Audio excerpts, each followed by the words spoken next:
one thing I've seen, man, is you've been around Diddy a few times. Been around Diddy a lot of times. I've been in the industry 30 years, bro. I've been around Diddy before before Bad Boy was Bad Boy.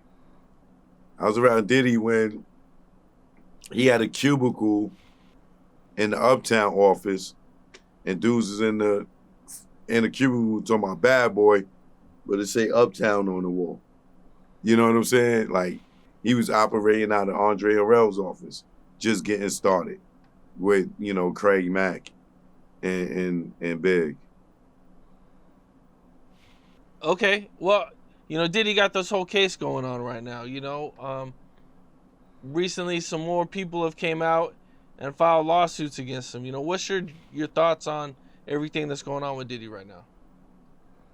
Well, I was the one that was warning Diddy maybe 2 years ago with Gene Squill getting up on the internet and just keep telling these stories that can be incriminated.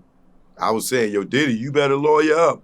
You better lawyer up. Why? Because I saw what happened to R. Kelly. And Diddy, what they doing to Diddy right now is the same format that they got R. Kelly. You get the women to come out and say this salacious stuff. You do a documentary slandering him. You know what I'm saying? Some was true, some was false, some was just made up. But you put it to the public and you get it out there for the jury to see it, right? And then what happens next with R. Kelly? Surviving R. Kelly, takes off and it blows up. And now R. Kelly is this super demon, right? We know he had a preference with young ladies, but at the time that he got arrested, I'm not going to say he was rehabilitated. I don't know that. But we have not seen him with no young girls or, allegedly peeing on anybody. All the women that he was dating at this time was in his 30s outside of Joycelyn and Azriel Clary, right? But they put out these documentaries and it already tainted the jury. So by the time it blew up, Homeland Security, they seeing all these wild accusations. He got women hostage in his house. They peeing in buckets, which come to find out, all that was lies, right? But the public perception, everybody believed it. Oh, surviving R. Kelly, he's a demon, da-da-da-da-da-da. But when you go through the court case, you learn that the girl Azriel Clary mother, Alice Clary, she was the one texting R. Kelly in the beginning.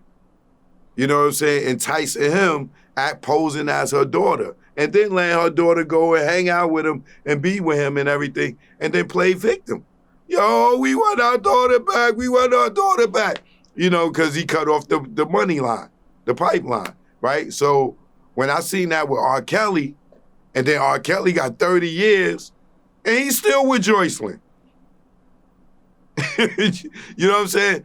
Azriel turned on him because of the whole situation with Tasha K getting his emails and giving them to Azriel and pissing her off and making her mad. She turned on him.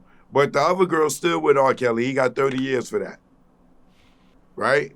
So when I seen that formula and I seen R. Kelly blow, soon as I seen the Gene Squills and he keep telling these stories about the juice. He got the juice. He got drugged with the juice. His girlfriend got drugged with the juice. And then he talk about Diddy with Aubrey and them. I drugged them, all those different allegations that he was making. I'm like, yo, Diddy, you better lawyer up. You better lawyer up. Why? Because Gene Square was putting all those allegations out there, right? Then what happened? The Cassie thing dropped the lawsuit, and then she got the stuff in her lawsuit. She's making references to what Gene Square was saying, right? Boom, what happens after that? Homeland Security, comes. They get notice of all this stuff because everybody's on the internet talking like the R. Kelly. Then here come the Diddy docs. Then TMZ do they joint. Then bam, then Diddy's indicted in jail. Same thing, R. Kelly formula. And he won't be the last. It'll be somebody else after Diddy if they don't pay attention to the Mann Act. Because the Mann Act is the law that's making them being able to indict them when the statute of limitations is up on these crimes. Because what we saw on CNN with Cassie is domestic violence. That ain't sex trafficking, right?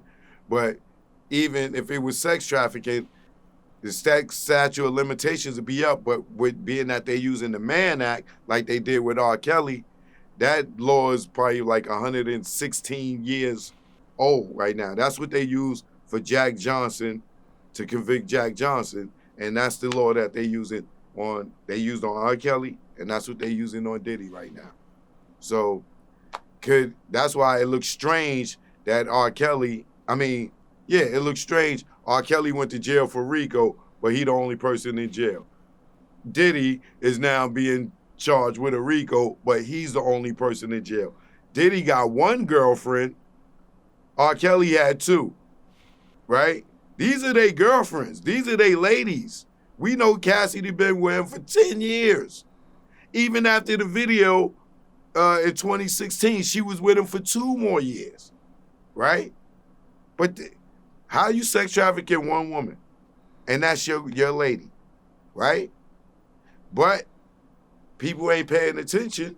They just, Diddy's the demon. All they had to do is put the video out. R. Kelly had the P tape, right? So for him, he was done. Everybody already had the tainted memory that even though that was 100 years ago, and then Aaliyah, that he had this thing for young girls. But when he went to jail, he didn't go to jail for that. That ain't what he in jail for. He's not in jail for pedophilia, right? Same thing with Diddy. Diddy's gonna look up and be convicted for one girl, bro. Everybody else, all those is civil lawsuits. Those are allegations. Damn near everybody in the civil lawsuit, the statute of limitations is up on the stuff that they talking about. But with the RICO and the Mann Act, they'll be able to go and charge Diddy for before he was even born. What's up? This is Capone. We got more content like this coming soon, so hit that like button, subscribe, and stay locked in to Capone News.